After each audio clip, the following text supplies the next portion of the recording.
তহবিল আইন প্রণয়ন সংক্রান্ত জটিলতার জেরে মাত্র ৩ মাসের ব্যবধানে দ্বিতীয় দফায় শাটডাউনে পড়ল যুক্তরাষ্ট্রের সরকার, যদিও এই শাটডাউন আংশিক।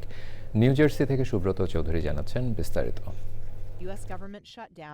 মাত্র ৩ মাসের ব্যবধানে দ্বিতীয় দফায় শাটডাউনে পড়েছে যুক্তরাষ্ট্রের ফেডারেল সরকার, যদিও এই শাটডাউন আংশিক। এবারও মূল কারণ হয়েছে তহবিল বরাদ্দ সংক্রান্ত আইন পাশে জটিলতা ও বিলম্ব।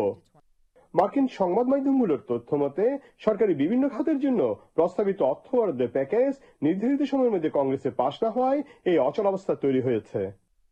এই অর্থ বছরের বরাদ্দ বিল প্রেসিডেন্টের দপ্তরে পাঠানোর শেষ সময় ছিল স্থানীয় সময় শনিবার রাত 12টা, কিন্তু নির্ধারিত সময়ের মধ্যে বিলটি কেবল সিনেটে পাশ হয়, প্রতিনিধি পরিষদে পৌঁছতেই পারেনি। ফলে সরকারের প্রতিশ্রুত তহবিল আটকে যাওয়ার আশঙ্কা তৈরি হয় এবং কার্যত শাটডাউন পরিস্থিতি শুরু হয়। রাজনৈতিক সমীকরণও এই অচলাবস্থার একটি বড় কারণ হিসেবে দেখা হচ্ছে। সিনেটে রিপাবলিকানরা সংখ্যাগরিষ্ঠ হলেও প্রতিনিধি পরিষদে ডেমোক্রেটদের আসন বেশি, ফলে বরাদ্দ বিল পাশে সমঝোতা জরুরি হয়ে দাঁড়িয়েছে। তবে রাজনৈতিক বিশ্লেষকদের ধারণা চলতি সপ্তাহের মধ্যেই দুই দলের মধ্যে সমঝোতার পথ তৈরি হতে পারে এবং আগামী সপ্তাহে বিল পাশের মাধ্যমে শাটডাউন পরিস্থিতি কাটতে পারে।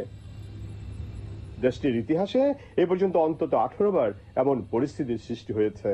Subrata Chowdhury, channel I, Atlantic city, new jersey, America.